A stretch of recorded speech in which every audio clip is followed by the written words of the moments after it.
こんばんは。宇宙の眠りです。今夜もどうぞリラックスして宇宙の話をお聞きください。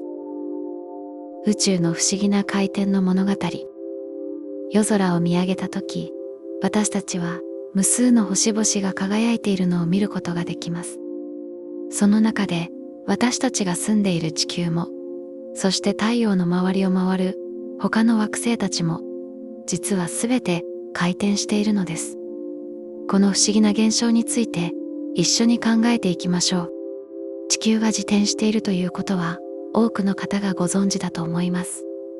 この自転があるからこそ、私たちには昼と夜があり、太陽が東から昇って西に沈むように見えるのです。でも、なぜ地球は回り続けているのでしょうか。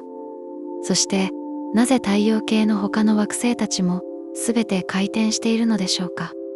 この問いに答えるためには、私たちは約46億年前の遠い昔に遡る必要があります。太陽系が生まれたばかりの頃の物語をゆっくりと紐解いていきましょう。太陽系誕生の物語。今から約46億年前、私たちの太陽系がある場所には太陽も惑星も何もありませんでした。そこにあったのは広大な宇宙空間に漂うガスと塵の雲でした。この雲は星間雲や分子雲と呼ばれています。この雲は主に水素とヘリウムというガスでできていました。そしてその中にはかつて別の星が爆発した時にまき散らされた様々な元素の塵も混ざっていました。この雲はとても大きく、とても冷たく、そして静かに宇宙空間に広がっていたのです。しかし、ある時、何かがこの静けさを破りました。それは近くで起きた超新星爆発だったかもしれません。あるいは、別の星の重力の影響だったかもしれません。何らかの力が、この静かな雲に衝撃を与えたのです。この衝撃によって雲の一部が少し圧縮されました。すると、その圧縮された部分には、周りよりも多くのガスや塵が集まるようになります。そして、集まったガスや塵の重力によって、さらに多くの物質が引き寄せられていきました。これは、雪だるまを作る時のことを想像していただくと分かりやすいかもしれません。最初は小さな雪の玉でも、転がしていくうちにどんどん大きくなっていきますよね。それと同じように、宇宙の塵とガスの塊も自分の重力で周りの物質を引き寄せながらどんどん大きくなっていったのです。回転の始まり。ここで重要なのは、この最初の雲が完全に静止していたわけではなかったということです。宇宙空間では完全に静止している物体というのは実はほとんど存在しません。どんな雲もどんなガスの塊も必ず少しは動いているのです。私たちの太陽系の元となった雲も最初からわずかに回転していました。これは核運動量と呼ばれる物理量で表されます。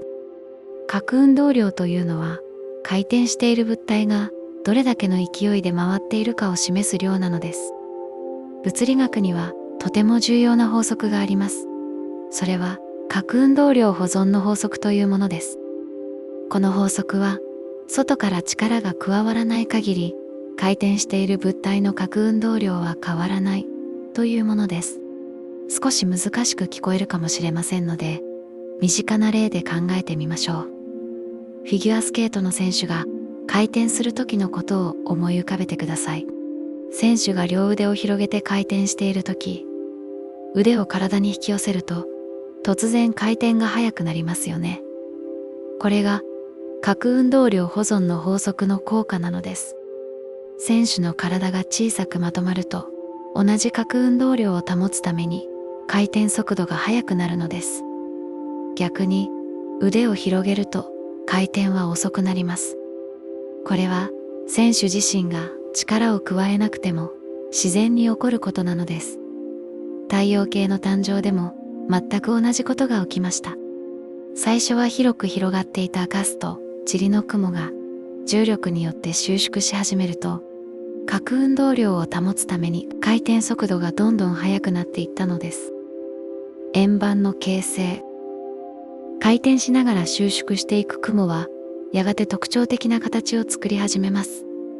それは平らな円盤の形です。これを原始惑星系円盤と呼びます。なぜ円盤になるのでしょうか。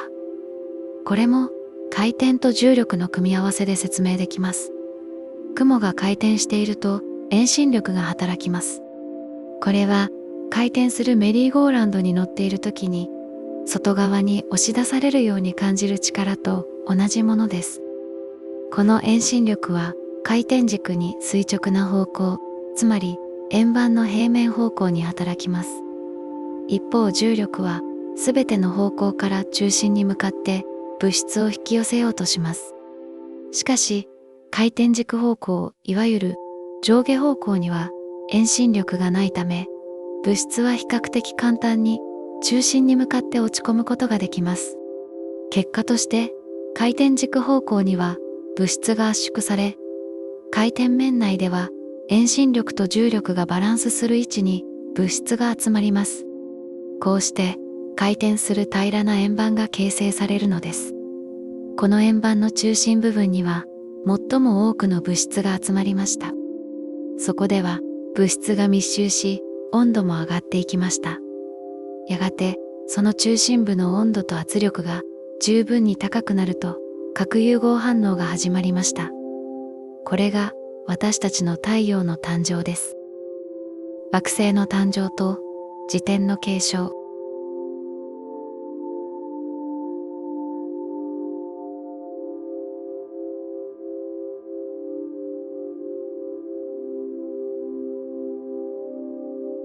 太陽が輝き始めた後も、その周りには円盤がまだたくさん残っていました。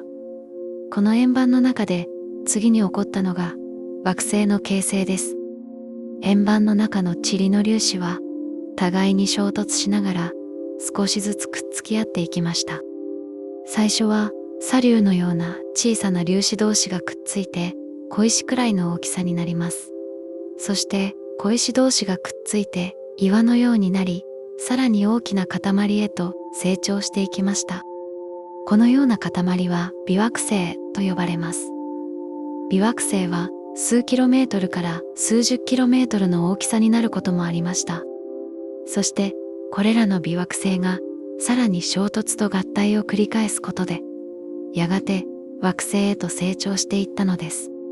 ここで重要なのは、これらの微惑星ももともと回転している円盤の中から生まれたということです。円盤全体が同じ方向に回転しているため、その中にある物質もすべて同じ方向に動いていました。微惑星が衝突して合体するとき、それぞれが持っていた運動量が組み合わさります。例えば、2つの微惑星が斜めに衝突したとしましょう。それぞれの微惑星は円盤の回転方向に動いていますが、少しずつ異なる速度や角度で動いているかもしれません。衝突が起こると、2つの微惑星の運動量が合わさって合体後の大きな天体の運動を決めます。この時、回転の成分も合わさるため、合体後の天体は回転することになるのです。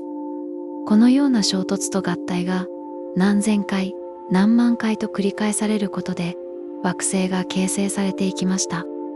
そしてその過程で各惑星は独自の自転を獲得していったのです。自転の方向と速さの違い、太陽系の惑星たちを観察すると面白いことに気づきます。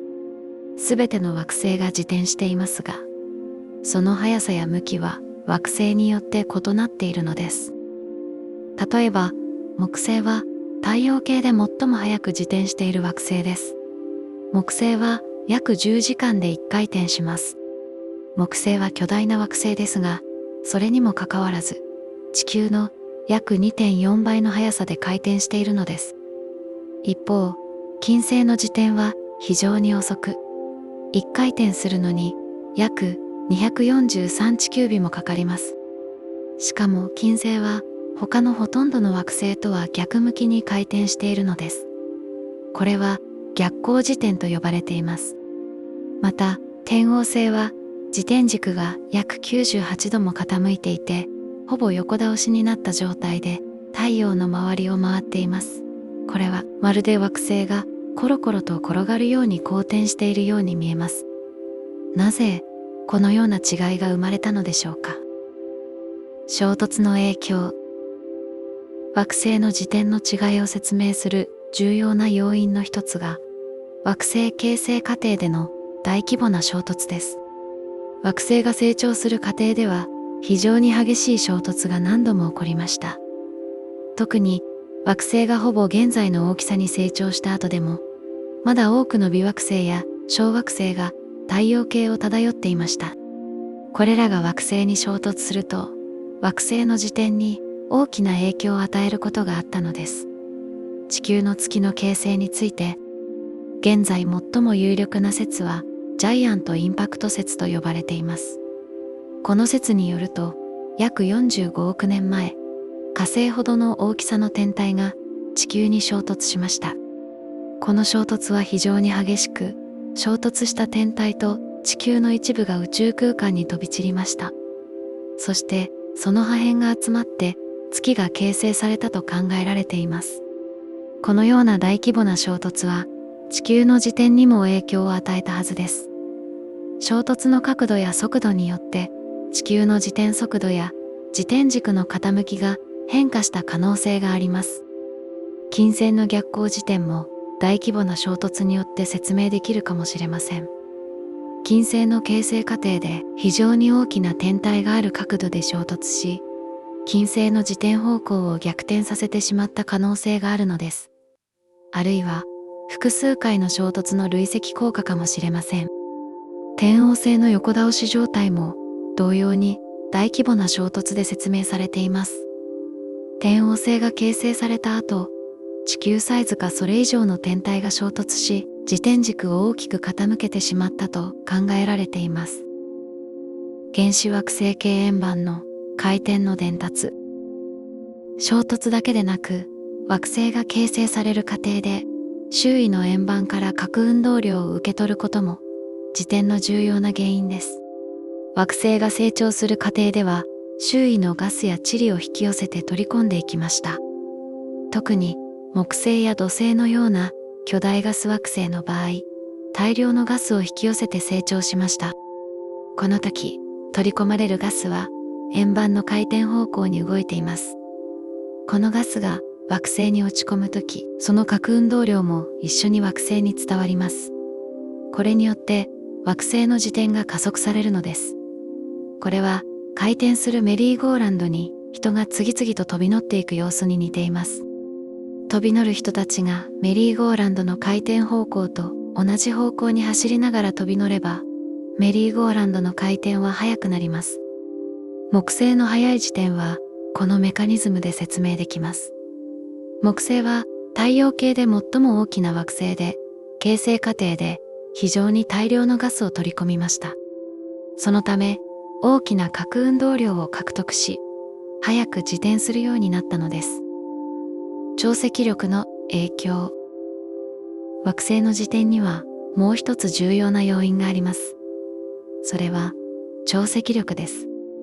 潮汐力とは、天体の重力が離れた場所で異なる強さで働くことによって生じる力です。これは地球の海に満潮と干潮を引き起こす月の重力の効果としてよく知られています。月の重力は月に近い側の海水をより強く引っ張ります。一方、地球の反対側では月の重力が弱くなります。この差によって海水が盛り上がり、満潮が起こるのです。同じような効果が惑星の自転にも影響を与えます。例えば、地球の自転は月の潮汐力によって少しずつ遅くなっているのです。地球が自転すると、海水の盛り上がり、満潮の部分も一緒に動こうとします。しかし、海水の移動には時間がかかるため、満潮の位置は月の真下からわずかにずれます。このずれた位置にある盛り上がった海水が月の重力によって引っ張られることで地球の自転にブレーキがかかるのです。この効果は非常にゆっくりとしたもので、1年間で地球の1日の長さは約 1.7 ミリ秒しか長くなりません。しかし、何億年という時間スケールでは、これは大きな変化になります。実際、約20億年前の地球では、1日は約18時間ほどだったと考えられています。水星の特殊な自転。水星の自転は太陽系の中でも特に興味深いものです。水星は太陽に最も近い惑星で、太陽の強い重力の影響を受けています。長い間、科学者たちは水星が同期自転をしていると考えていました。同期自転とは、自転周期と公転周期が同じになることです。月が地球に対して同期自転をしているため、私たちは月の裏側を地球から直接見ることができません。もし水星が太陽に対して同期自転していたら、水星の片側は常に太陽を向き、もう片側は常に夜になります。これは潮汐力によって自転が遅くなった結果、起こり得る現象です。しかし、1960年代にレーダー観測が行われた結果、驚くべきことが分かりました。水星は同期自転していなかったのです。水星の自転周期は約59地球日で、公転周期は約88地球日です。実は、この比率は正確に2対3になっています。つまり、水星が太陽の周りを3回公転する間に、水星は2回自転するのです。この特殊な関係は、スピン・オービット共鳴と呼ばれています。これは、水星の軌道が楕円形であることと、太陽の潮汐力が組み合わさって生じた現象です。水星は完全に同期自転には至らなかったものの、潮汐力の影響で、この安定な共鳴状態に落ち着いたのです。惑星の自転軸の傾き。自転について考えるとき、もう一つ重要な要素があります。それは自転軸の傾きです。地球の自転軸は公転面に対して約 23.4 度傾いています。この傾きがあるからこそ地球には四季があるのです。夏には傾いた地球の北半球が太陽の方を向くため、太陽の光がより強く当たり、暖かくなります。冬には北半球が太陽から遠ざかる方向に傾くため寒くなります。他の惑星もそれぞれ異なる自転軸の傾きを持っています。水星の自転軸はほぼまっすぐで、傾きは約2度しかありません。金星も約3度です。一方、火星の傾きは約25度で、地球とよく似ています。そのため、火星にも地球のような四季があります。木星の傾きは約3度、土星は約27度です。そして、先ほど述べたように、天王星の傾きは約98度で、ほぼ横倒しになっています。海王星の傾きは約28度です。これらの傾きも、惑星形成過程での衝突や、他の天体との重力相互作用によって決まったと考えられています。特に大きな傾きを持つ天王星は、形成過程で非常に大規模な衝突を経験したことを示唆しています。自転が止まらない理由。ここまで惑星がなぜ自転を始めたかを見てきましたが、もう一つ重要な疑問があります。なぜ惑星は自転を止めないのでしょうか。実は、この答えは意外とシンプルです。宇宙空間には惑星の自転を止めるような大きな力がほとんどないからです。地球上では動いているものは必ず止まります。ボールを転がしてもいつかは止まってしまいます。これは摩擦や空気抵抗があるためです。しかし宇宙空間はほぼ真空です。空気がないため空気抵抗もありません。また惑星は他の天体と接触していないため摩擦もありません。物理学の基本的な法則に慣性の法則があります。これは外から力が加わらない限り、静止している物体は静止し続け、動いている物体は動き続けるというものです。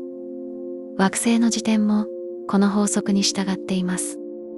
一度回転を始めた惑星は、それを止める力がない限り回転し続けるのです。もちろん、完全に力が働いていないわけではありません。先ほど述べた潮汐力は、惑星の自転を徐々に変化させています。しかし、この変化は非常にゆっくりとしたもので、人間の一生どころか、人類の歴史全体で見ても、ほとんど気づかないほどの変化です。核運動量の不思議。惑星の自転を理解する上で、核運動量という概念は非常に重要です。もう少し、この不思議な物理量について考えてみましょう。核運動量は回転する物体が持つ回転の勢いを表します。これは物体の質量、回転速度、そして質量がどのように分布しているか、つまり回転半径によって決まります。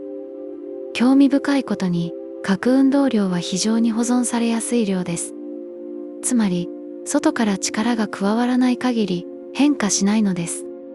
太陽系全体で考えると、太陽系の総核運動量は太陽系が生まれてからほとんど変化していません。もちろん個々の惑星の核運動量は変化することがあります。例えば地球の核運動量は月の潮汐力によって少しずつ減少しています。しかしこの時減少した核運動量は月に移っているのです。実際月の公転軌道は年間約 3.8 センチメートルずつ地球から遠ざかっています。これは地球から月に核運動量が移動している証拠なのです。地球の自転が遅くなる分、月の公転軌道が大きくなることで、全体の核運動量は保存されているのです。他の恒星系の惑星。最近の天文学の大きな発見の一つは、太陽以外の恒星の周りにも多くの惑星が存在することが分かったことです。これらは系外惑星と呼ばれています。1995年に最初の系外惑星が発見されて以来、現在までに5000個以上の系外惑星が確認されています。そしてこれらの観測から惑星の自転についても新しい理解が得られています。興味深いことに多くの系外惑星は太陽系の惑星とは異なる特徴を持っています。例えば、ホットジュピターと呼ばれる惑星は木星のような巨大ガス惑星でありながら、恒星の非常に近くを公転しています。これらのホットジュピターの多くは、潮汐力によって同期自転していると考えられています。つまり、常に同じ面を恒星に向けているのです。これは、水星が太陽に対してほぼそうなりかけているのと同じ現象がより完全に進んだ状態です。また、中には自転軸が公転面に対して大きく傾いている惑星や逆行自転している惑星もあることが分かってきました。これらの発見は惑星の形成過程が私たちが想像していたよりも多様で複雑であることを示しています。自転の多様性の意味。太陽系の惑星の自転がそれぞれ異なっているということは、実は非常に重要な意味を持っています。もしすべての惑星が全く同じ速度で同じ方向に自転していたら、それは惑星の形成過程が非常に穏やかで、大きな衝突や乗乱がなかったことを意味します。しかし、実際には各惑星の自転は大きく異なっています。これは太陽系の形成過程が非常にダイナミックで激しいものだったことを示しています。惑星たちは形成される過程で数えきれないほどの衝突を経験しました。微惑星同士の小さな衝突から惑星サイズの天体同士の巨大な衝突まで様々な規模の衝突が起こったのです。金星や天王星の特異な自転は特に大規模な衝突の痕跡だと考えられています。これらの惑星は形成過程で惑星全体を大きく変えるような衝突を経験したのです。一方、木星の早い自転は、木星が形成過程で非常に効率よくガスを集めたことを示しています。木星は形成される過程で周囲の円盤から大量のガスと核運動量を受け取ったのです。自転と惑星の内部構造。惑星の自転は単に惑星が回っているという以上の意味を持っています。自転は惑星の内部構造や惑星の磁場にも影響を与えるのです。地球の内部には液体の鉄でできた外核があります。地球が自転すると、この液体の鉄も一緒に動きます。この動きによって電流が発生し、地球の磁場が生み出されるのです。これはダイナモ効果と呼ばれています。地球の磁場は私たちにとって非常に重要です。磁場は太陽から飛んでくる危険な放射線太陽風から地球を守ってくれています。もし地球に磁場がなければ、太陽風が直接地球の大気に当たり、大気が徐々に失われていったかもしれません。火星はかつては磁場を持っていたと考えられていますが、現在では磁場をほとんど失っています。火星の自転速度は地球とほぼ同じですが、火星は地球よりもずっと小さく、内部も冷えてしまったため、ダイナモ効果が働かなくなったと考えられています。木星や土星のような巨大惑星も強い磁場を持っています。これらの惑星の速い自転と内部の液体状の金属水素が組み合わさって非常に強力な磁場を生み出しているのです。金星は自転が非常に遅いため、ダイナモ効果がほとんど働かず、磁場を持っていません。これも金星の遅い自転が惑星全体に与える影響の一例です。自転と惑星の形。惑星の自転は惑星の形にも影響を与えます。早く自転する惑星は赤道部分が膨らんだ扁平な形になるのです。これは遠心力の効果です。惑星が自転すると赤道付近では外側に向かう遠心力が働きます。この力によって惑星の物質が外側に押し出され、赤道部分が膨らむのです。地球も完全な球形ではありません。赤道部分の直径は極から極までの直径よりも約 43km 大きくなっています。これは地球の自転による遠心力の効果です。この効果は自転が速い惑星ほど顕著です。木星は太陽系で最も速く自転している惑星なので、その扁平率も大きくなっています。木星の赤道直径は約 142,984km ですが、極直径は約 133,708km で、その差は約 9,000km 以上にもなります。土星も同様に扁平で、望遠鏡で観察すると明らかに楕円形に見えます。自転と大気の循環。惑星の自転は大気の動きにも大きな影響を与えます。これはコリオリの力と呼ばれる効果によるものです。地球の大気を考えてみましょう。赤道付近は太陽の光を強く受けるため暖かくなります。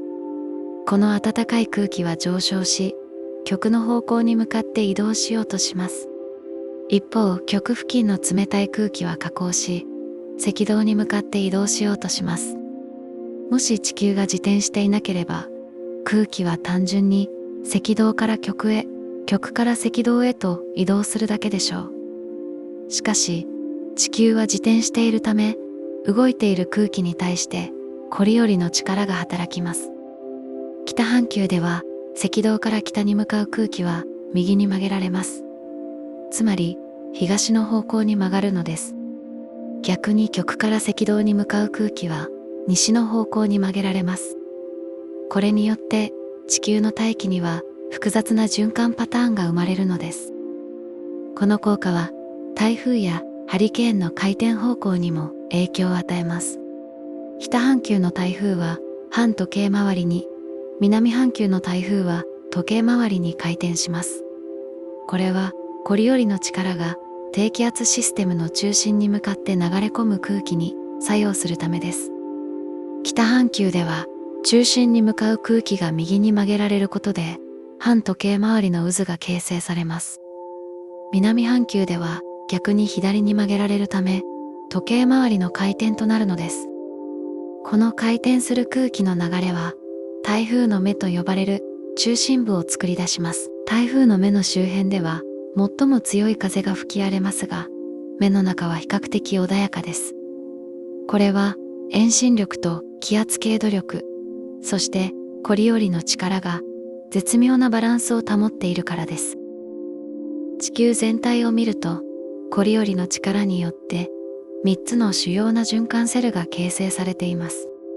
まず、赤道付近ではハドレー循環と呼ばれるパターンが存在します。赤道で熱せられた空気は上昇し、上空で北と南に分かれて移動します。北半球では、この空気が北緯30度付近で下降し、地表を南に戻ります。しかし、コリオリの力により、上空の北向きの空気は東寄りに、地表の南向きの空気は西寄りに曲げられます。この地表の西寄りの風が熱帯地域で吹く貿易風なのです。次に、中緯度地域ではフェレル循環が働いています。これは北緯30度から60度の間で見られる循環で偏西風を生み出します。この偏西風は日本を含む中緯度地域の天気を西から東へと運ぶ重要な役割を果たしています。ジェット気流と呼ばれる強い上空の風もこの領域に形成され、航空機の飛行ルートにも大きな影響を与えています。最後に、極地域では極循環が存在します。極で冷やされた空気は下降し、地表を赤道方向に流れますが、コリオリの力によって西寄りの風となります。これが極東風と呼ばれる風です。コリオリの力は大気だけでなく、海流にも大きな影響を与えています。北太平洋や北大西洋では時計回りの大規模な海流の渦が形成されています。例えば、北太平洋では黒潮が北上し、北太平洋海流として東へ流れ、カリフォルニア海流として南下し、北赤道海流として西へ戻るという循環が見られます。南半球の海洋では、これとは逆に反時計回りの循環が形成されています。これらの大気と海洋の循環パターンは地球上の気候帯を決定づけています。赤道付近は高温帯、北緯30度付近は乾燥した砂漠気候、中緯度は温帯気候、極地域は寒冷気候というように、緯度によって特徴的な気候が分布しています。またこれらの循環は生態系にも深い影響を与えています。海流は栄養分を運び、豊かな漁場を形成します。貿易風は帆船時代の航路を決定し、人類の歴史にも大きな影響を与えてきました。近年の地球温暖化により、これらの大気循環パターンにも変化が生じていると考えられています。極地域の温暖化が中緯度地域よりも早く進むことで、南北の温度差が小さくなり、ジェット気流が蛇行しやすくなっているという研究もあります。これが異常気象の増加につながっている可能性が指摘されています。